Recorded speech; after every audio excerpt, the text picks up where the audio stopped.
des inquiétudes à se faire au sujet de la qualité de la route en construction Carrefour Missy Sento Sedjedénou Zinviézé entre Aboumé-Calavi et la commune de Zé. Derrière le taux d'exécution de 82% des travaux se cache le piège de la qualité de la valeur qu'a pu déceler l'équipe emmenée sur place par Jacques Ayadi, le directeur des infrastructures, pour une inspection. On en parle dans ce journal.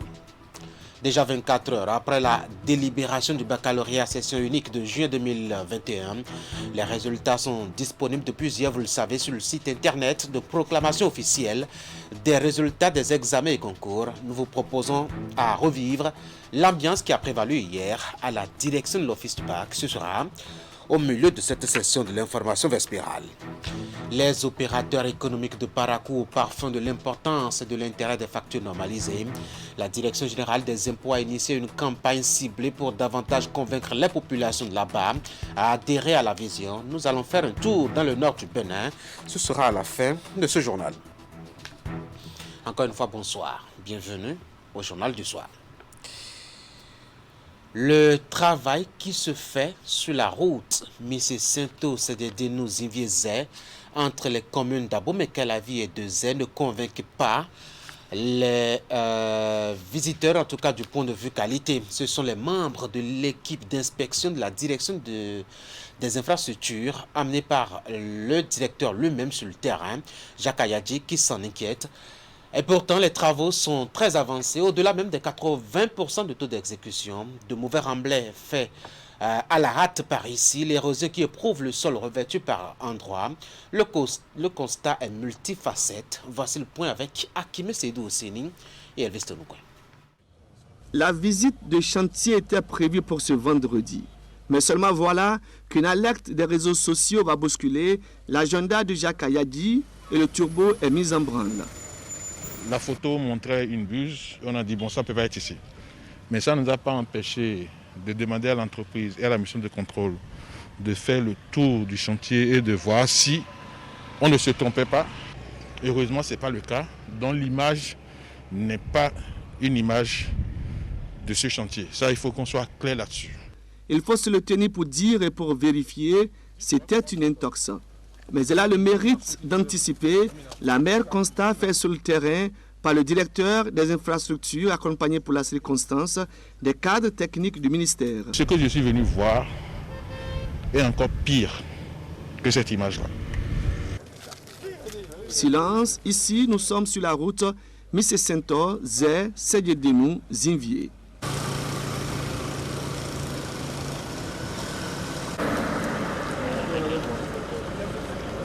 Et Bouma, prenez-vous sérieux. Dites-moi comment vous avez connu. Nous venons donc de quitter Zinvié. On est maintenant sur l'axe Zinvié-Sedjedénou-Zé. Donc les travaux de terrassement chaussée sont quasiment terminés. Certes, il y a des malfaçons, il y a des non-conformités qu'on aura à lever. Le hic ici, c'est l'assainissement. Sur l'assainissement, il est en train de se faire pratiquement à la fin des travaux de terrassement chaussée, ce qui donne vraiment des difficultés pour avoir une bonne visibilité du chantier. L'entreprise Ebomaf est dans les cordes.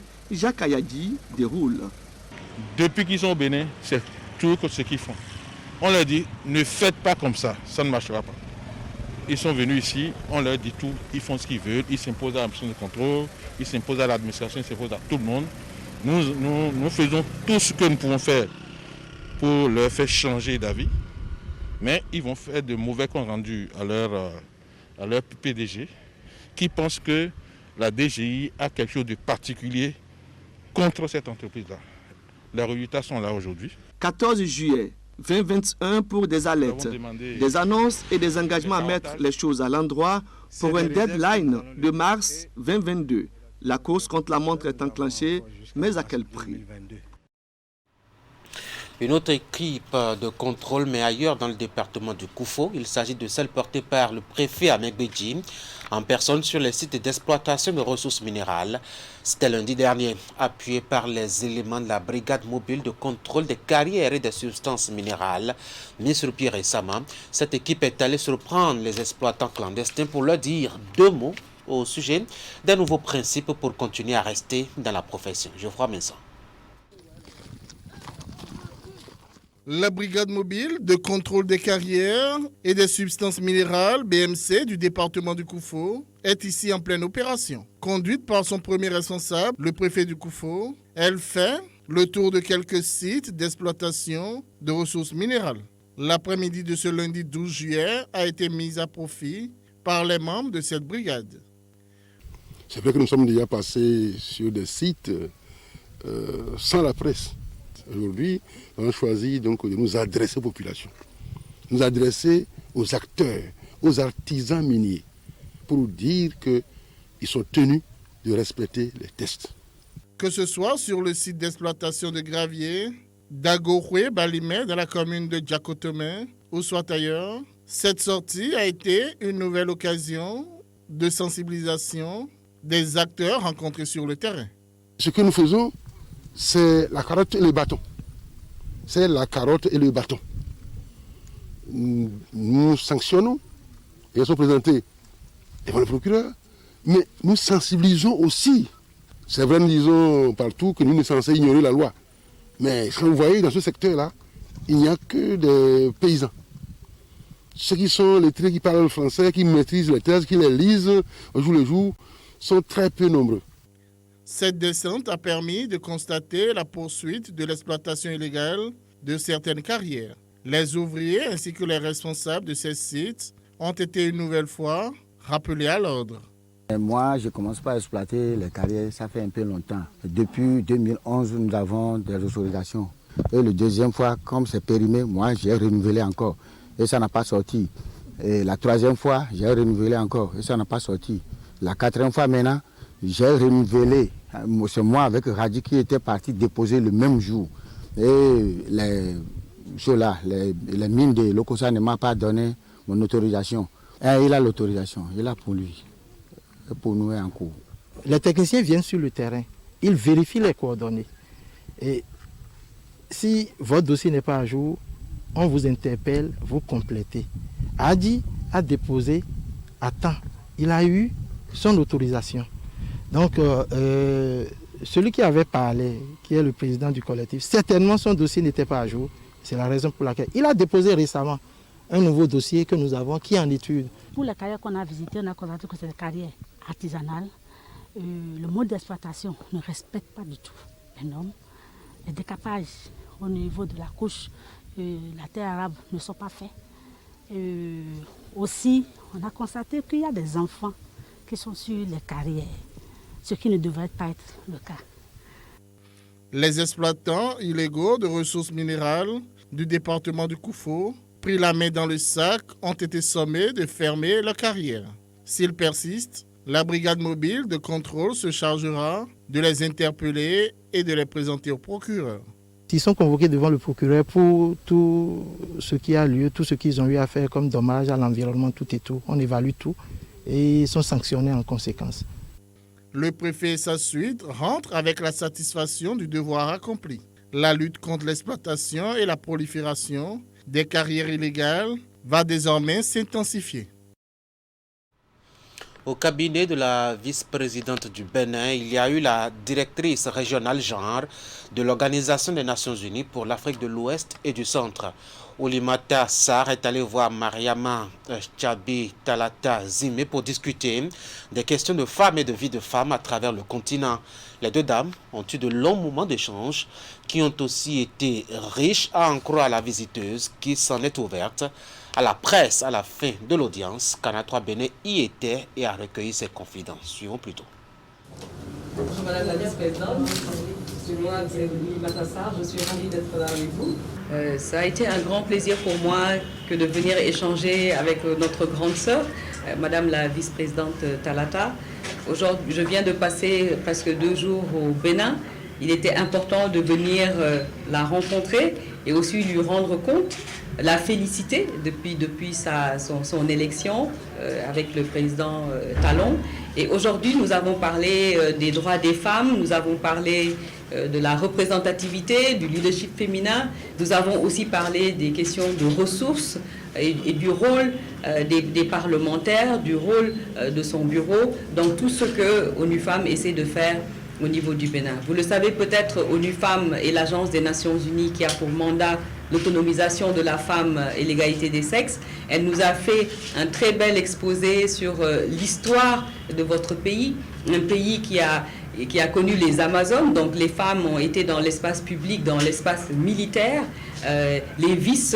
Les reines qui étaient aux côtés des rois avaient un rôle très important. Et aujourd'hui, je pense qu'il est important pour nous, dans ce combat que nous avons féministe, de convoquer cette histoire africaine pour pouvoir faire bouger les lignes. Bien évidemment, la représentativité dont on a parlé tout à l'heure, il est important que les femmes occupent des postes de décision. Nous sommes très contents de voir la vice-présidente Talata, mais nous cherchons aussi une masse critique de femmes dans tous les postes électifs et les postes de décision.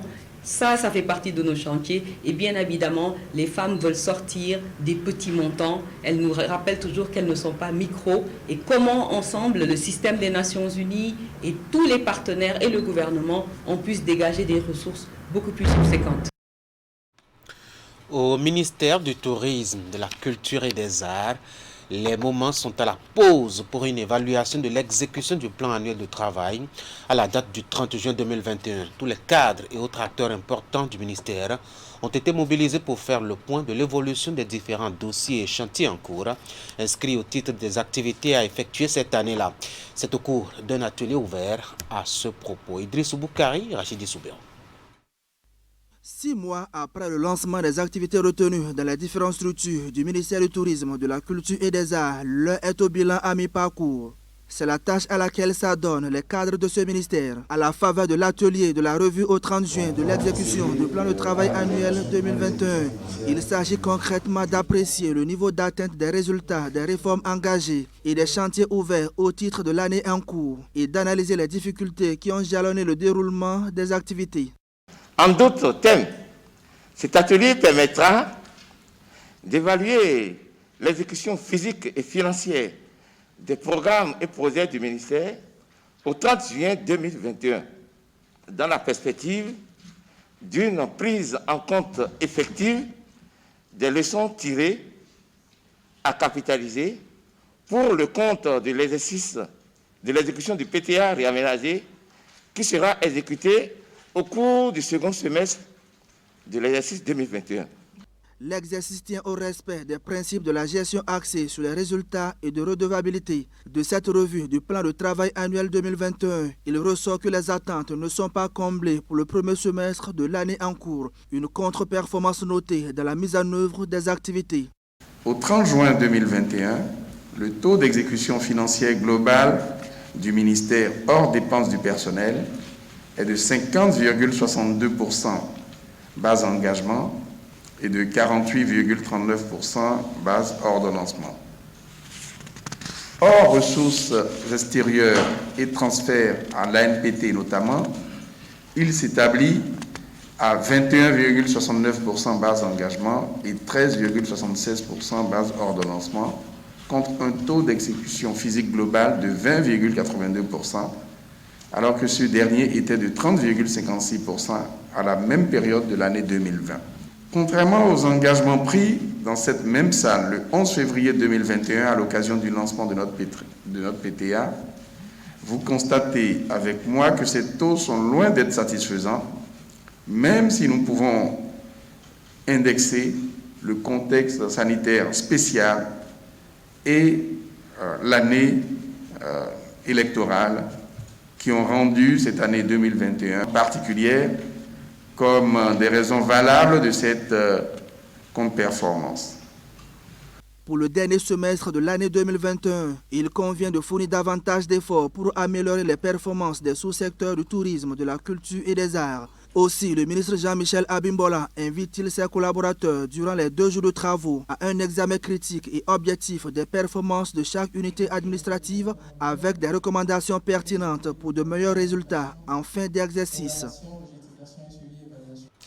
Les résultats du baccalauréat session de juin 2021 sont disponibles depuis hier sur le site de proclamation officielle des résultats des examens et concours au Bénin. La délibération a eu lieu hier dans l'après-midi. Je vous propose de suivre l'ambiance qui a prévalu. Lors de la présentation des grandes tendances, c'était la direction de l'office du bac sous la responsabilité du patron des lieux, le directeur en personne, le professeur Alphonse Da Silva. Suivez. Qu'est-ce qu'on peut retenir aujourd'hui? En 2019, le taux était de 50,09%, le taux d'admissibilité. S'il n'y avait pas eu le Covid en 2020, on aurait eu beaucoup plus que les 49,73% obtenus. Mais toujours avec la persévérance et aussi l'efficacité des enseignants du secondaire, du supérieur, puisque parmi eux se trouvent des superviseurs, nous avons franchi la barre. Aujourd'hui, nos candidats, le bac béninois, a fait réussir 64,42% des candidats. Je le répète, 64,42%. C'est une fierté pour le Bénin d'atteindre ce type de performance. Maintenant, je vais vous donner les statistiques par département. Dans la Liborie, nous avons le taux de réussite 55%. Ce taux a été il y a très longtemps atteint. Atakora, 56,3%. Atlantique, 70,43%. Borgou, 57,73%. Colline, 51,79%. Koufo, 54,96%. Donga, 56,10%. Littoral, 73,44%. Mono, 64,41%. Ouémé, 64,69%. Plateau, 64,69%. Zou, 65,41%, ce qui fait au total, sur le plan national, les 64,42%. Et à tous ceux qui ont pu réussir à cet examen, voici ce reportage à présent qui pourrait bien les intéresser. Il s'agit d'un résumé d'une séance de sensibilisation et de formation initiée à l'endroit des étudiants de l'université d'Abomey-Calavi et même des élèves sur la procédure Campus France. C'est en fait une tribune et une voie pour accéder aux universités et écoles disponibles en France pour la suite des études. Elle a été organisée par un Béninois qui en a fait l'expérience. Didi Goudalo, Jocelyn Bariga. En face de ces étudiants de l'université d'Abomey-Calavi et même de quelques élèves, Rodrigue Houyo, un Béninois vivant en France, venu orienter ces jeunes sur la procédure Campus France. À travers cette séance de formation, il met à disposition les outils nécessaires pour permettre à ceux qui le désirent de pouvoir poursuivre leurs études en terre française. Ce n'est pas le biais de cet organisme que je suis parti en France il y a 10 ans et en tant qu'étudiant. Donc je me mets à la disposition des étudiants béninois, des jeunes élèves étudiants béninois pour les accompagner et leur montrer le chemin. C'est un retour en fait d'expérience que je fais avec grand plaisir. Je rencontre pas mal d'étudiants. À ce jour, j'ai déjà 10 étudiants béninois qui sont partis en France par mon intermédiaire. La procédure Campus France, c'est une longue procédure. Et d'abord, la première des choses, il faut avoir la foi. Puisque en toute chose, quand tu n'as pas la foi en toi-même, ça ne peut pas marcher. Il faut d'abord que tu aies la foi et la confiance. La séance de travail s'est déroulée en 2 phases. La première a porté sur les astuces à mettre en œuvre pour franchir les 8 étapes de la procédure Campus France. Une manière pour Rodrigue Houillot de montrer le chemin à ces jeunes qui rêvent d'un lendemain meilleur. L'initiative est la bienvenue au sein du conseil communal d'Abomey-Calavi qui apporte son soutien. Si d'autres en avaient eu, aujourd'hui, on aurait une prolifération de cadres qui ne chôment pas. Parce que vous êtes en partance pour des endroits où vous serez déjà à la fin de vos études achetés à grand prix. Nous avons besoin de tout le monde, on a besoin de tous les jeunes pour pouvoir davantage relever le Bénin. Le Bénin, hier, était le quartier latin de l'Afrique. Il faudrait que ce nom revienne dans les mémoires. Campus France est un organisme international installé au Bénin depuis plusieurs années qui a déjà fait des heureux. Il s'occupe de la promotion de l'enseignement supérieur français dans le monde. La campagne pour l'adoption des factures normalisées se porte vers Parakou, mais autrement. Depuis lundi, la Direction générale des impôts qui porte la dite campagne a initié des journées portes ouvertes dans la cité de Kobourou. C'est à l'endroit des opérateurs économiques de la ville et bien d'au-delà, afin qu'ils adhèrent à l'idée d'un civisme fiscal engagé. La campagne dure jusqu'à demain. Daryl Medega-Fagla. Des journées portes ouvertes pour faire connaître aux populations de Parakou et environ la réforme relative à la facturation normalisée et les atouts pour les différentes transactions dans les entreprises au Bénin. Une initiative de la Direction générale des impôts à l'endroit des patrons d'entreprises. La facture normalisée s'offre au monde des affaires et se présente aujourd'hui comme le meilleur instrument pour booster la gouvernance des sociétés béninoises. Cette initiative de la Direction générale des impôts vise essentiellement à assister et conseiller les contribuables tant sur l'acquisition, l'utilisation des MECEF que les formalités de création de comptes sur e-MECEF et la délivrance des factures normalisées en ligne. Chers contribuables, consommateurs, étudiants, chercheurs et population de Parakou et environ. Vous êtes invités à visiter les stands installés pour obtenir réponse à vos diverses préoccupations sur la réforme. Il s'agit d'une facture ordinaire à la différence qu'elle intègre certains éléments de sécurité mis en place par la Direction générale des impôts. Les présentes journées portes ouvertes s'inscrivent parfaitement dans le cadre des campagnes de sensibilisation que mène l'administration fiscale au fin d'éclairer davantage la lanterne des contribuables et du public sur cette réforme de grande envergure. La loi étend l'obligation de délivrance des factures normalisées à tous les contribuables, entreprises comme particuliers. Mais pour une meilleure appropriation de la réforme par les différentes catégories de contribuables, la Direction générale des impôts a opté pour une mise en œuvre progressive. C'est ainsi que de manière méthodique, la réforme des factures normalisées a commencé par les grandes et moyennes entreprises, ensuite l'intégration des personnes exerçant les professions libérales, puis aujourd'hui, les entreprises relevant du régime de la taxe professionnelle synthétique. Les autorités communales et préfectorales présentes à cette cérémonie reconnaissent l'importance de la facture normalisée, une grande avancée qui vient à point nommé pour assainir et améliorer le climat des affaires au Bénin.